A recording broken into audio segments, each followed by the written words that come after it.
அந்த ஊரில் எலெக்ஷன் வருது. அதுக்காக வந்து யார் யார் லைசன்ஸ்டு பிஸ்டல் வச்சுருக்கிறாங்களோ அவங்கள்ட்டெல்லாம் வந்து பிஸ்டலை வந்து கலெக்ஷன் பண்ணுறாங்க அந்த ஊர் போலீஸ் ஸ்டேஷன்லேருந்து.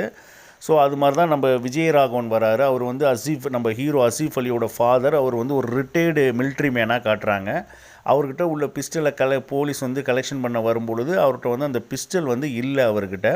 ஸோ அந்த பிஸ்டல் தொலைஞ்சு போனனால அவர் வந்து ரொம்ப இந்த பிரச்சனையிலேருந்து எப்படி எஸ்கேப் ஆகிறது அப்படின்னு அவங்க பார்த்துக்கிட்டு இருக்கிறாங்க. இதுக்கிடையில் வந்து நம்ம ஆசிஃப் அலி ஹீரோ வந்து அவருக்கு வந்து 2வது திருமணம் நடக்குது. அபர்ணா முரளியை வந்து அவர் வந்து கல்யாணம் பண்ணிட்டு வராரு. ஸோ அபர்ணா முரளி வந்ததுக்கப்புறம் இவருக்கு ஏன் வந்து 2வது திருமணம் நடந்துச்சுன்றதும், அதாவது ஒரு முதல் மனைவி வந்து கேன்சரால் இறந்துருக்கிறாங்க. ஒரு முதல் மனைவிக்கு ஒரு பையன் இருக்கிறான். அந்த பையனும் மர்மமான முறையில் காணா போயிடுறான். ஸோ இந்த பிஸ்டல் காணா போனதுக்கும் அந்த பையன் வந்து தொலைஞ்சு போனதுக்கும் அவங்க முதல் மனைவி இறந்து போனதுக்கும் என்ன சம்மந்தம் அப்படிங்கிறது வந்து அபர்ணா